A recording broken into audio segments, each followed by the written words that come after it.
नमस्कार, मैं हूं अर्पिता और आप देख रहे हैं पियो भारत। इस वक्त सबसे बड़ा सवाल देश में है कि क्या भारत को पाकिस्तान से युद्ध करना चाहिए। देश के अलग अलग हिस्सों से ऐसी मांगें जोर पकड़ रही हैं कि भारत को अब युद्ध के जरिए ही पाकिस्तान से बदला लेना चाहिए। पाकिस्तान जिस तरीके से पूरे देश भर में एक ऐसा माहौल बना चुका है जो भारतीयों में, खास तौर पर हिंदुओं में डर का माहौल पैदा कर चुका है, उस डर को खत्म करने का, भारत की संप्रभुता को बचाने का एकमात्र क्या उपाय अब युद्ध बचा है। ऐसे कई बड़े सवाल हैं। साथ ही साथ सवाल अब यह भी है कि पाकिस्तान जिस तरीके से ओछी हरकतें करता आ रहा है, खुद भूखा मर रहा है, खाने के लिए रोटी नहीं है, पीने के लिए पानी नहीं अब भारत सरकार देगी, तो अब पाकिस्तान युद्ध लड़ेगा कैसे। लेकिन आप गलतफहमी में बिल्कुल मत रहिएगा। पाकिस्तान जिस कंडीशन में आज है वो अपनी हरकतों की वजह से है और पाकिस्तान अब भी नहीं सुधरा है। जी हाँ, कुछ ऐसे फैक्ट्स मैं आपको बताने जा रही हूं जिससे आपको समझ में आएगा कि वाकई में मोदी सरकार, भारत सरकार को अब कड़ा एक्शन लेना चाहिए। और जो लोग ये कहते हैं कि भारत पाकिस्तान कभी एक हुआ करते थे, पाकिस्तान भी भारत का हिस्सा थे, भाईचारे की बात करते थे, तो ये भाईचारा भारत आखिर कब तक दिखाएगा और भाईचारे की सारी कीमत भारत ही क्यों निभाएगा। भाईचारे की कुछ कर्ज अदायगी पाकिस्तान भी कर लेता तो शायद आज ऐसे हालात पैदा ही नहीं होते, लेकिन पाकिस्तान है, सुधरेगा ही नहीं। और इसीलिए अब कश्मीर से जो आवाज उठी है, पूरब से पश्चिम, उत्तर से दक्षिण, जो खून बहा है भारत के लोगों का, अब उसका माकूल जवाब तो भारत को कायदे से देना ही चाहिए। मोदी सरकार ने 10 कड़े फैसले लिए, आप लोगों ने अब तक रिपोर्ट्स में पढ़ा भी होगा। उसके बाद पाकिस्तान की हवा निकली हुई है, हवा टाइट है। पाकिस्तान इतना गिर चुका है, इतना गिरने के बाद ही पाकिस्तान नहीं सुधरा है। वो कहते हैं ना कि रस्सी जल गई है लेकिन अकड़ नहीं गई। बिल्कुल वही हालात इस वक्त पाकिस्तान के हैं। मतलब खाने के लिए आपके पास पैसे नहीं हैं, लेकिन युद्ध की तैयारी में आप अभी से लग चुके हैं। जी हाँ, पाकिस्तान पहलगाम हमले के बाद युद्ध की तैयारी में लग चुका है। जैसे ही उसने देखा कि भारत में पहलगाम का जो आतंकी हमला उसने करवाया, उसके बाद देश भर में जबरदस्त आक्रोश पनपा। लोगों ने मांग रख दी है कि अब सर्जिकल स्ट्राइक या फिर एयर स्ट्राइक से काम नहीं चलेगा और मोदी सरकार भी सख्त हुई, 10 बड़े फैसले लिए गए। तो पाकिस्तान भी अपनी तैयारी में जुट गई है। पाकिस्तान कर क्या रही है, जरा गौर से सुनिएगा। पाकिस्तान ने तुरंत कहा कि वो मिसाइल का परीक्षण करेगा कराची तट पर, ये उसने अधिसूचना जारी कर दी। दूसरा बड़ा फैसला पाकिस्तान ने ये किया कि जो पाकिस्तान की नेवी है वो भी प्रैक्टिस में जुट गई है, अपने इलाके में मार्च कर रही है, फायरिंग कर रही है, एक तरीके से कह लीजिए कि पूर्वाभ्यास कर रही है युद्ध का। और तीसरा, वायुसेना जो कि पाकिस्तान की है वो भी पूरी तरीके से अलर्ट मोड पर आ चुकी है। अब आप इन सबको क्या समझेंगे, क्या ये युद्ध की तैयारी नहीं है? पाकिस्तान जितने भी बॉर्डर इलाके हैं उनको अलर्ट मोड पर रखे हुए है। पाकिस्तान को ये भी डर है कि कहीं भारतीय सेना अचानक से रात में ना घुस जाए पाकिस्तान के अंदर और सब कुछ तबाह ना कर दे। इसलिए पाकिस्तान ने सारे बॉर्डर इलाकों को सील करके वहां पर हाई अलर्ट कर दिया है।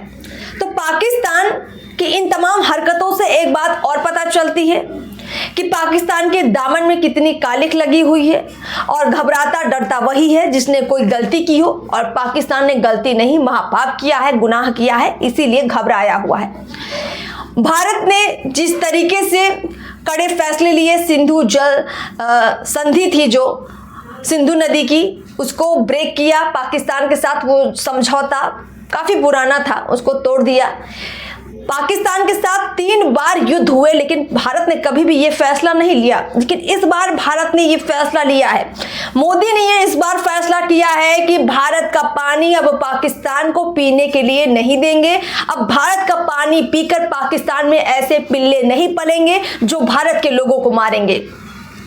मोदी सरकार ने अब यह भी फैसला लिया है कि पाकिस्तान से आकर लोग यहाँ भारत में अच्छा इलाज, अच्छी पढ़ाई, अच्छी कमाई नहीं करेंगे। सबका वीजा रद्द किया गया है और सबको यहाँ से जाने के लिए कहा गया है।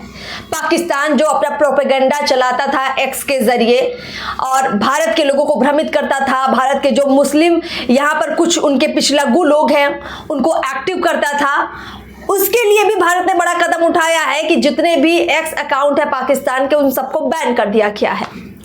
भारत के तमाम कड़े एक्शन के बाद देखिए जो अटारी बाघा बॉर्डर है वहां से रिश्ते खत्म कर दिए गए हैं। ना इधर से कोई आएगा ना जाएगा, ना जो यहां से व्यापार होता था वो सब भी रुक जाएगा और बहुत ज्यादा नुकसान इससे पाकिस्तान को होने जा रहा है। और जीडीपी ग्रोथ जो पाकिस्तान की थी वो धड़ाम से नीचे आ चुकी है। जी हाँ, 3% पर थी जो गिरकर 2.6 पर हो गई है। हो सकता है इससे ज्यादा भी गिर जाए। अब आप सोचिए कि पाकिस्तान कितना गर्त में जा रहा है। भारत ने जो पाकिस्तान का यहाँ पर उच्चायोग है उसमें भी जो उनके अधिकारियों की संख्या उसको काफी घटा दिया है और कह दिया है कि जितने भी बाकी अधिकारी हैं तुरंत यहाँ से चले जाइए आप पाकिस्तान। और इन तमाम फैसलों के अलावा भारत ने एक और बड़ा महत्वपूर्ण फैसला किया है। पाकिस्तान में इस वक्त जितने भारतीय मौजूद हैं सबको कहा गया है कि 1 मई तक तुरंत आप सब वापस भारत लौट आइए। ये बात बहुत बड़ी है क्योंकि ये इशारा कर रही है कि मोदी सरकार, भारत सरकार वाकई में कोई बहुत बड़ा एक्शन लेने वाली है, क्योंकि अपने देश के लोगों की सुरक्षा के लिए भी ये फैसला लिया गया है कि वो पाकिस्तान से भारत लौट आए। पाकिस्तान में कुछ बड़ा भारत करने जा रहा है और इसलिए भारतीयों को पाकिस्तान से वापस आने के लिए भारत सरकार ने कह दिया है। 1 मई तक का समय दिया गया है। तो 1 मई वो डेडलाइन आप मानकर चलिए जब भारत इंतजार कर रहा है कोई बड़ा एक्शन लेने का। यानी 1 मई तक मोदी सरकार कोई बड़ा एक्शन ले सकती है। 1 मई के बाद कोई बड़ा धमाका हो सकता है, युद्ध शुरू हो सकता है। भारत पहले जैसे सर्जिकल स्ट्राइक या एयर स्ट्राइक कर चुका है, कुछ ऐसा एक्शन भी ले सकता है। देखिए ये तमाम चीजें जब होंगी तो निश्चित रूप से जो आम नागरिक है उनको काफ़ी तकलीफ होगी, चाहे वो भारत के हो या पाकिस्तान के हो। लेकिन जब आपके पास कोई रास्ता ना बचा हो, जब बात धर्म की हो, जब बात अपने जीवन रक्षा की हो, तो शायद ऐसे कदम उठाने ही पड़ते हैं। और हमारे देश का इतिहास रहा है कि अपने आप को बचाने के लिए आपको युद्ध में उतरना ही पड़ता है। ये सिर्फ भारत का इतिहास नहीं, अब दुनिया भर के तमाम ऐसे देशों को देखेंगे जो खुद को बचाने के लिए युद्ध में उतरे, उनको ऐसा करना पड़ा। अब दूसरा सवाल ये बचता है कि अगर भारत पाकिस्तान का युद्ध होगा तो भारत के साथ कौन होगा, पाकिस्तान के साथ कौन खड़ा होगा। तो आप सभी को पता है कि इस वक्त भारत की जो मजबूत स्थिति है दुनिया भर में, उसका बड़ा फायदा भारत को होगा। रूस से लेकर, अमेरिका से लेकर, फ्रांस से लेकर, जापान से लेकर सभी के सभी भारत के साथ ही खड़े होंगे। पाकिस्तान के साथ एक चीन खड़ा हो सकता है, लेकिन चीन भी ये फैसला तभी लेगा जब उसको पाकिस्तान कोई अपना बड़ा जमीन का टुकड़ा दे दे या कुछ ऐसे समझौते कर ले जिससे चीन को बहुत बड़ा फायदा हो जाए। इसके अलावा चीन राजी नहीं होगा। तो दोनों कंडीशन में अगर देखें कि अगर चीन पाकिस्तान के साथ मिलकर भी भारत के साथ युद्ध में उतरता है तब भी भारत काफी मजबूत स्थिति में रहेगा। और अगर ये युद्ध शुरू होता है तो निश्चित रूप से पाकिस्तान इस बार नेस्तनाबूद हो जाएगा, पाकिस्तान का नामो निशान मिट जाएगा। पाकिस्तान उस हालात में बचेगा ही नहीं कि आगे कभी इस तरीके की आतंकवादी घटनाओं को वो भारत में या किसी अन्य देश में अंजाम दे सके। बड़े सवाल मैं आपसे ज़रूर पूछूंगी।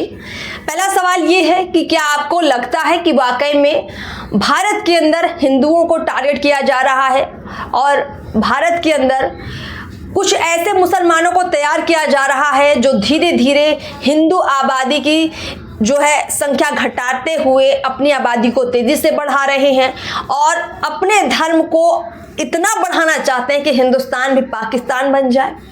दूसरा सवाल ये है कि क्या आपको लगता है कि पहलगाम में जो हुआ क्या वो मोदी सरकार की ही सिर्फ गलती थी जिसने सुरक्षा में चूक कर दी। तीसरा सवाल ये है कि क्या वाकई में पाकिस्तान से अब फेस टू फेस बात करने का समय जा चुका है, अब पाकिस्तान से भिड़ने का समय आ चुका है। चौथा सवाल ये है कि क्या वाकई में भारत को युद्ध के लिए पहल करनी चाहिए। इन तमाम सवालों के जो भी आपके जवाब है कमेंट बॉक्स में ज़रूर लिखिए। इस खास खबर में इतना ही, चर्चा में इतना ही, और उम्मीद करते हैं कि आप अपनी राय के जरिए और इस खबर को ज़्यादा से ज़्यादा शेयर करेंगे और अपनी राय और लोगों तक पहुंचाएंगे। नमस्कार।